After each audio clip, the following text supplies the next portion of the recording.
My wife and I started a number of years ago when we traveled. You try to collect things as you travel, and we realized you can only have so many coffee cups. You can only have so many magnets and keychains and bumper stickers. So what we started doing is when we went to places, we would grab a rock. We would find a rock, and we tried to find unique rocks. And so in our when you go pull into our driveway and you come up to our door, there is a rock garden of rocks that we have gotten from different places that we have been. So in fact, this past trip, we were in the Smoky Mountains when we flew out there, and we were at a flea market thing, and this guy engraved on rocks. And he had this really cool rock, had a little bear on it. It said Great Smoky Mountains. The problem is we were flying, and I'm thinking, man, that thing's got to be 10 pounds. I didn't want to put that in luggage, but anyway, so I was talking to the guy, and he goes, I ship them. I said, really? He said, how much am I talking about? He said, I can do it for $15. I was like, wow. So again, this is how trusting I was. I handed the guy the money for the rock. I handed him $15. I wrote my address down, and I walked away knowing I'd never see it again. I just didn't know. We got home, and it had already been delivered. It was in my porch already. We had bought it on a Saturday or a Sunday, and it was there by the time we got home on Friday. So it's pretty amazing. But anyway, so we have all these rocks. That's what we do. When we travel, one of the things that we would see is we would run into these things called cairns. And Gene saw a lot of these in Alaska. And if you travel sometimes, you'll see these. You'll see the stacks of rocks. Now, by the way, you're not supposed to do these in national parks, but people do. Here's one that's on a beach where they just went insane with stacking up the different rocks.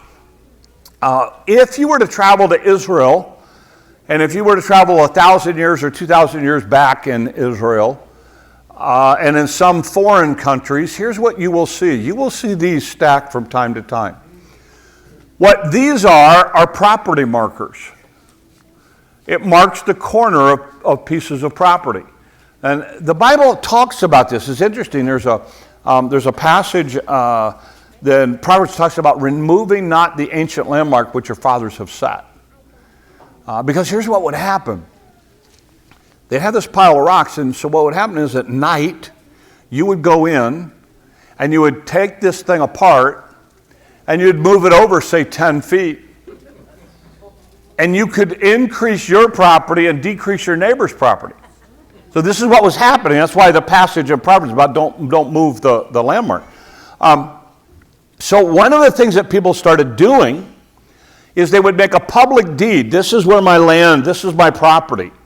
And then they would write another one, and they would put it often in a jar, and they would bury it at that marker and then put up the stone. Then if there was ever a debate, they could take the stones down, dig up, and see whether or not the deed was in that jar.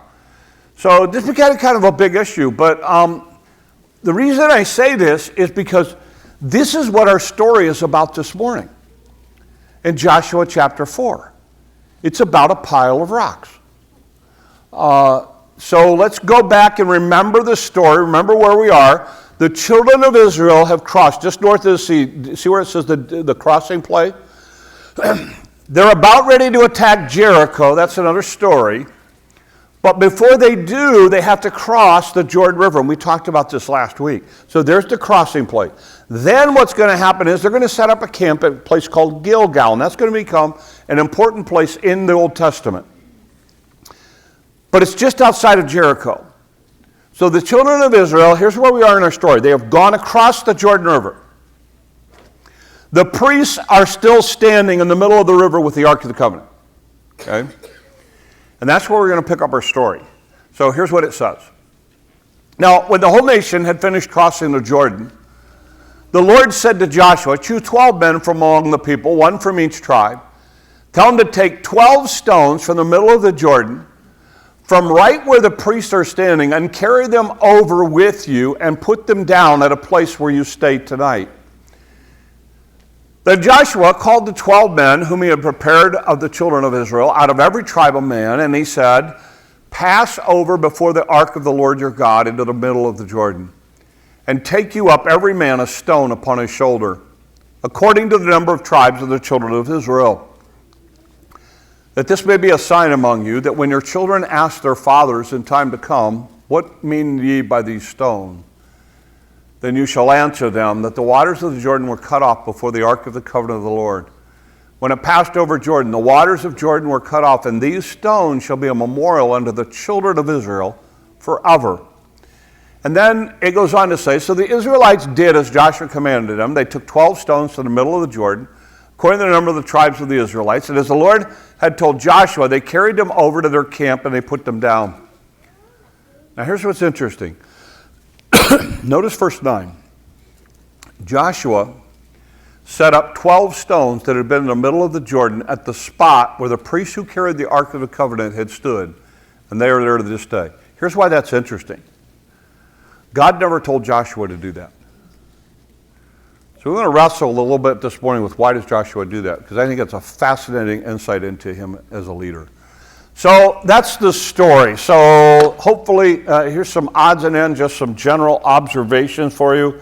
They're going to set up this stone, kind of like the cairns that we had looked at. And the purpose of it was to be able to tell their children and for them to be able to remember what God had done there. And I think that is huge for us as Christians today. Gilgal means reproach has been rolled away, and what's going to happen is this place, Gilgal, where they're headed, is actually going to be significant because it's going to be a place of remembrance and a place of resurrection for the children of Israel. So you get the story. Everybody's walked by, 12 guys, one from each tribe. They go out, they grab a big rock, they carry it back, they put it in the camp, then eventually they're going to set it up at Gilgal. As they do that, and Joshua is standing there watching, and everybody's kind of done that, before the priests leave, Joshua takes 12 stones and piles them up in the middle of the river. And I think what we see is a small glimpse into the life of a leader. Because there's something that Joshua does privately for himself. Everything else was public for Israel. This was a private thing for him. And so I think it gives us a lot of insight into Joshua really as a leader. So I think there's a couple of things that as we talk about it, I just want to talk about this idea of memorials, this idea of stone. We're in a culture right now where I'm seeing it a lot. Funeral homes are seeing a lot. We're seeing a lot more cremation. We're seeing a lot of people, and some people are okay with that. Some people aren't. I'll just give you a quick Bible theology thing where I am on it when it comes to that. It's like, well, the Bible talks about, we're in the past and in the Old Testament. Cremation was a way to dishonor somebody. We removed their memory. So there are some passages in the Old Testament that talk about that. In our culture today, that's not true. In our culture today, it becomes more a matter of economics.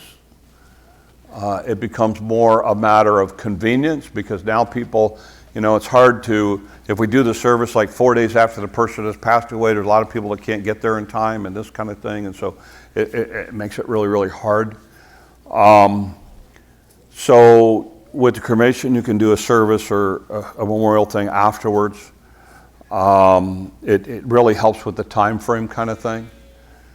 So as I see it today, it's more of a practical thing than it is we want to dishonor these people and remove their memory, so let's burn them and get rid of everything that's ever had to do with them.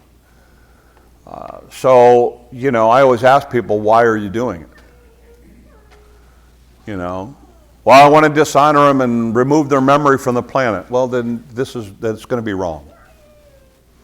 Most people tell me, well, it's just it's going to be a lot cheaper, it's a lot more economical. We've got people who we want to do the service at this time, and this will work, and things like that. So that's becoming more and more popular. But here's what I tell people.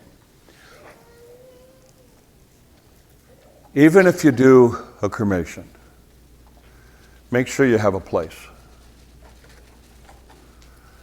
And I believe, personally, make sure you have a marker.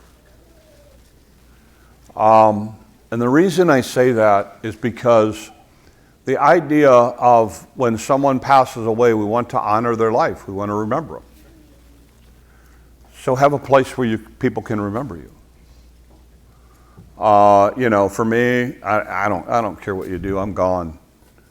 My Josh and I, we deal with a lot of, I deal with the cremation as a pastor. We deal with it in the glass business as a way to put ashes in memorials. But, I always tell people, look, make sure you have a place. I think that's important. So, if Jen and I do the cremation thing, then, we'll still have a marker. The reason is, and I think you see this in Joshua chapter 4, they set up a memorial. They set up a way to remember. And I think memorials are very, very important to us for a number of reasons. First of all, it's a way to look back. One of the purposes of this memorial, of this stack of stones, was so that they could look back on what God had done at that place. This is where they walked across on dry ground. This is where God rolled back the waters. This is where we shouldn't have been able to get across at this time, but we could. This is what God did here. And I think that's important. I think memorials are important for a number of reasons. I think it's a way to remember people who are special in our life. That's why I always say, if you're going to do cremation, at least have a memorial somewhere or have a marker somewhere. Because it's a way to remember those people. And in this case, it was a way to remember what God had done in delivering them from Egypt and Moses and all those kinds of things. One of the things that I see often in life is this. I talk to people and they have regret because there are people in their lives who made a big impact, but they never took the time to tell them.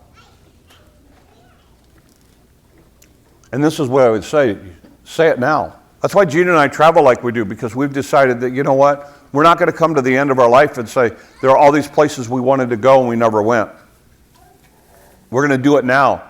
I tell my kids, every time you watch mom and dad take a trip, that's kissing your inheritance goodbye. And we do, because we travel and we love it. We absolutely love our times away when we get to do that. We're heading as a family to South Dakota next month. And we just love our time away because what it does, and it's a way that we remember special people. To have some kind of memorial, and this is what I'd say it now while they're still here.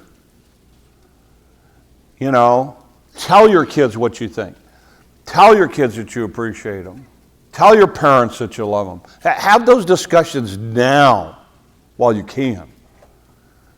But for us, memorials are a nice way to remember the people that have made an impact on our life. It's a nice way to remember the experiences that we've had.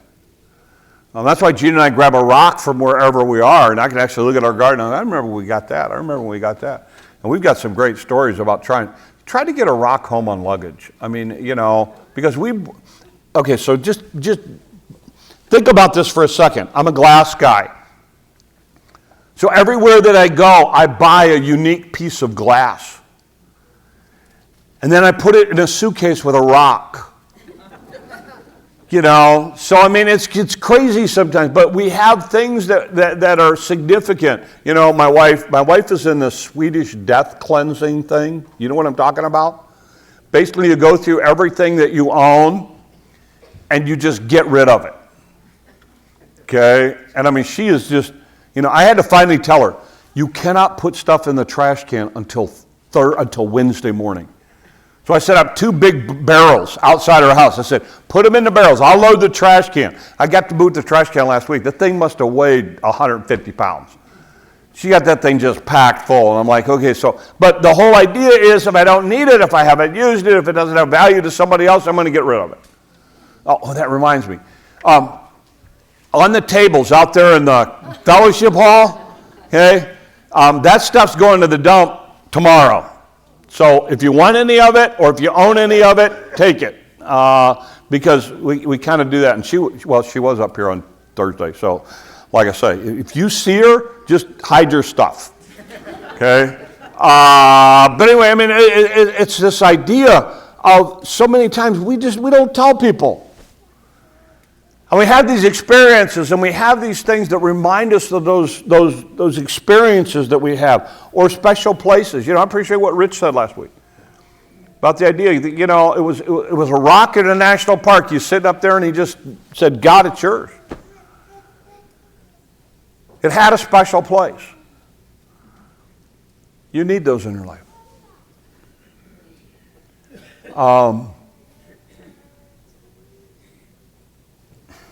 So for me, there's some things I like to keep private, but I also understand that some of those private things can help you. So I'm willing to risk that.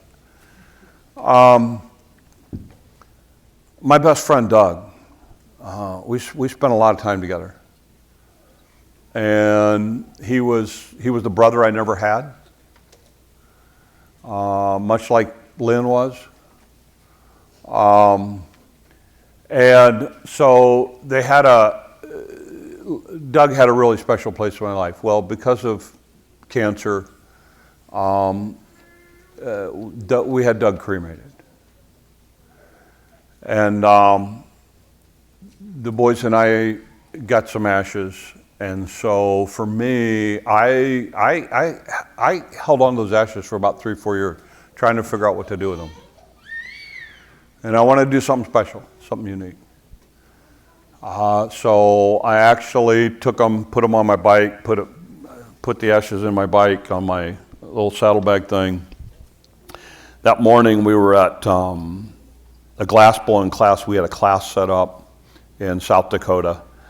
And I was talking to Tony, and she said, yeah, I do ashes. I said, is there any chance we could do the ashes? So I said, this is what I want. I said, I want this glass piece. I said, I want to put Doug's ashes in it. And I want it brown, and I want it out of browns because Doug and I pheasant hunted together, so that color was significant. And I want it in a certain shape. And she said, we can do that. So we made that glass piece, and then I took the rest of the ashes. And one of the things that Doug and I loved was the Black Hills. And one of the places that we loved in the Black Hills was Spearfish Canyon. And if you know me, you'll know that when I go to South Dakota, I run Spearfish Canyon route. We stay about 6 miles from there. I run Spearfish Canyon route on my bike. I think my record now is 14 times in 1 week. Because anytime I jump on it and run it all the way up to Spearfish and back. I just pulled off to the side. I've got a little spot. And I put his ashes in the creek. Probably illegal, but that's all right. And picked up a rock. And if you ever go into my office, Lynn one day found, he knew I liked this really unique kind of wood stuff. So he found this really unique piece of wood, and he's held it for me, gave it to JT, and they made this really cool kind of piece for me. And if you go in my office, sitting in the corner on my desk, is that rock and that sculpture and that wood piece. When I go out to the Black Hills, I don't do it every year, but most years, I'll just park my bike and sit at that spot. And I'll look back and I'll thank God for the relationship that we had over those years. And it's a place to remember it. And it's a way to remember it. And what I would say to you is you need those in your life.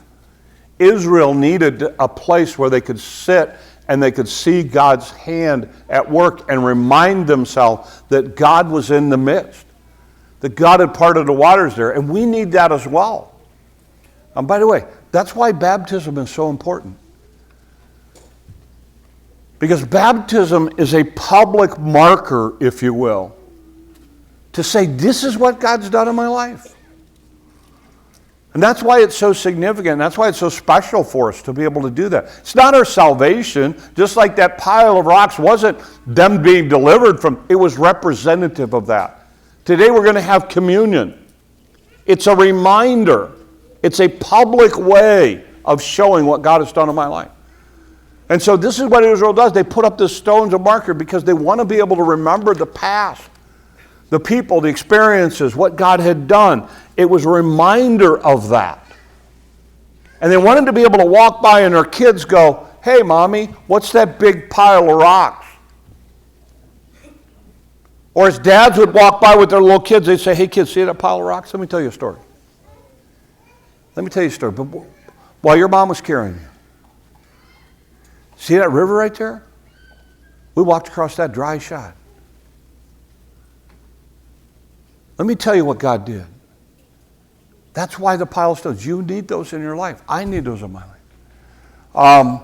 It was also a reminder to them of the present. You see, they had changed leaders.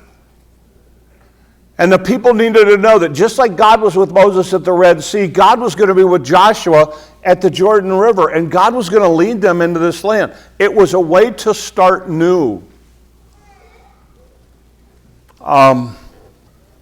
Again, I'm probably sure more than I should, but if it helps you, then I'm willing to take the risk.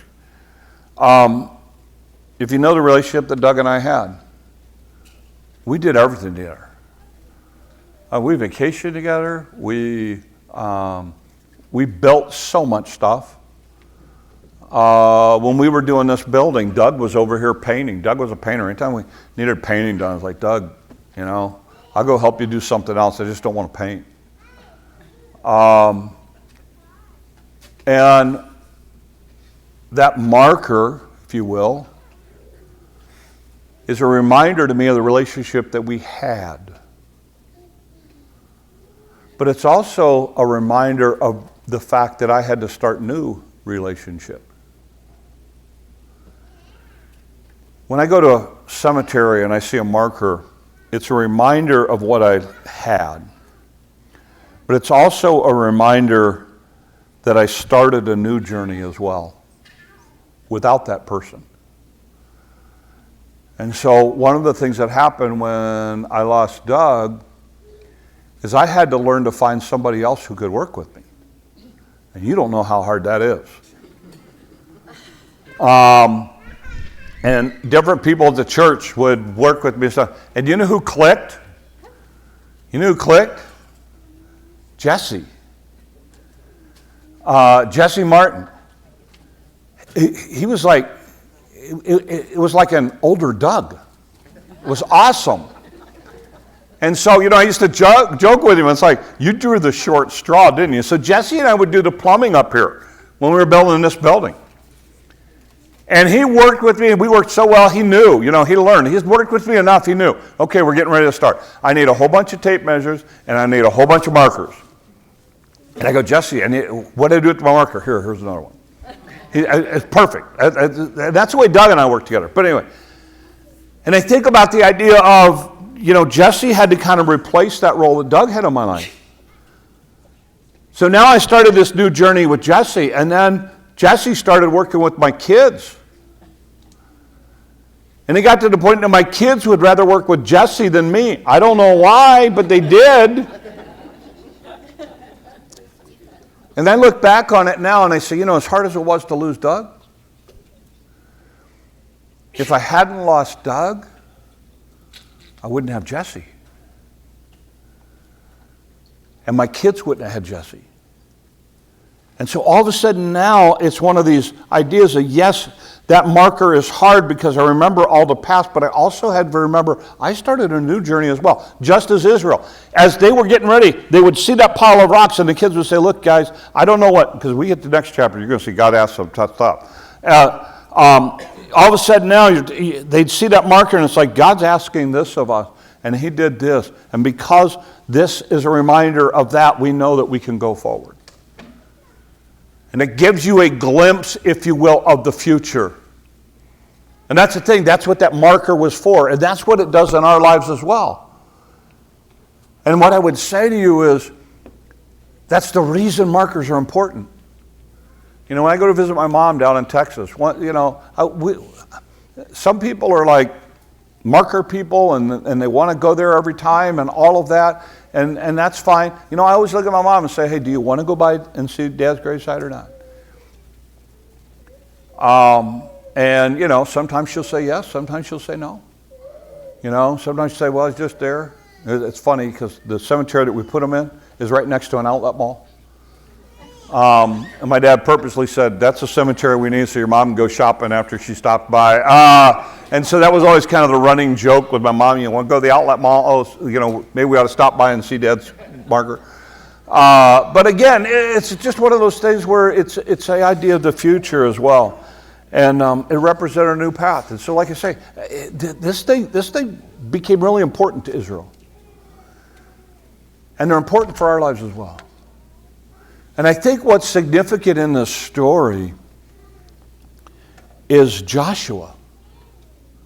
It's almost like he's sitting there and he's watching this happen. He's saying, this is what God told us to do. You guys take a big rock, you guys take a big rock, you guys take a big rock. And it's kind of like Joshua walks over and he makes his own little altar there. Now, the Bible doesn't say this, so I'm just guessing. But I personally think it's because Joshua put that there as a private thing. And when times of difficulty came, and maybe it started to get more of a drought, and the water went down, and that rock became very, very visible, it was a reminder that God's going to take care of you. This is what he did at Jordan. He'll take care of you. And he had those private things, and I would just share with you this idea that I think you need those private things as well. I know I do. And they become very, very important to us. And for Israel, one of the great things about this was it was so that they could teach their children. So a couple of takeaways, I think. First of all, the idea is that they have to have meaning. For Israel, the idea was, God said, I want you to do this so that it has some meaning in your life and you cannot forget. You know, and never forget. I mean, that's coming up. You're hearing that on the news a lot now. You know, never forget now, never forget. That's why it was there. So here's my question. What do you have in your life that will help you not forget what God's done? What's your marker? What's your memorial? What have you got? Because you need something. And then the reason that you have it is so that you can use it to teach other people. You take something away from that Jordan experience. Jimmy and I do this a lot. You know, we don't know what we're doing. We're just going along, doing the best we can. But one of the things that we do is whenever we make a decision, whenever we do something, we'll sit down and we'll dissect it. And I'll say, okay, this is what we did. So this week we were talking, and there was a situation where I'd made a decision, and I should have handled it a lot different. So we were going through all of it, and I said, this is what I did. This is why I did it. This is where I think I made a mistake, and I should have handled it different. This is what I do next time. Because what I'm doing is I'm trying to teach you. I'm trying to say, look, learn from my mistakes. And so we're having this discussion, and he made the comment. He said, well, we were all in that boat. He said, you can't beat yourself up for that decision.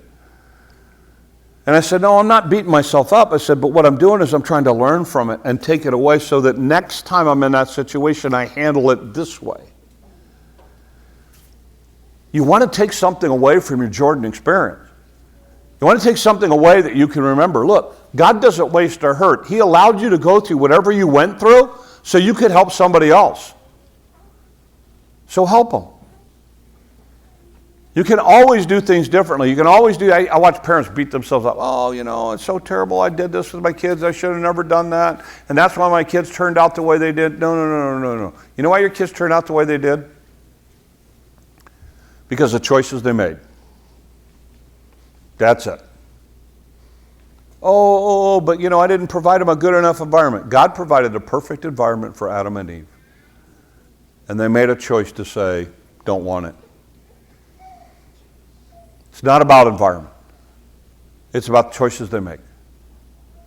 And for you as a parent, it's so important for you, and as a grandparent, great-grandparent, whatever else, it's so important for you to be able to pull those kids aside. Tell them the stories. When I counsel couples on marriage, one of the things that I'm starting to do now is I'm starting to tell them, find a couple that's been married 40 to 50 years or more and ask them about their wedding. Have them tell you about the flowers and the napkins and the band and the this and the that. I said, because a lot of times what you're going to worry about as far as your wedding are things you're going to find out aren't that big a deal.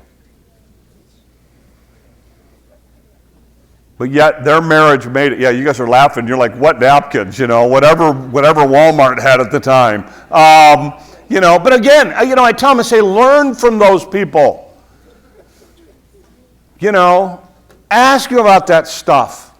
Because it's so important that we share these stories. And that's one of the reasons for the marker, was to share the stories. And I can't, some of you older people, you're like, oh, they don't want to hear my stories. I don't care if they want to hear it or not. Tell them. Because they need to hear it. They need to know the struggle. They need to know how God's provided. They need to know what God's done. Tell the stories. That's why the markers are there. And some of you, you're like, oh, well, they don't have anything to learn from me. Oh, they have so much they need to learn from you. So much. And I would just share it. You use it to teach other people. You go, well, that was a really dark time. I mean, look, that's what I just did. I just shared with you my story. Why? Because, honestly, I mean, losing, those of you who knew the relationship Doug and I had, I mean, it was tight. And I miss that. But I've had to move on past that. But I have a memorial, a marker, a way to remember it. To remember the past and to look back on what we had and realize what a gift that was from God. And so you can go forward with it. And that's what God does. He says, Israel, I don't want you to forget this.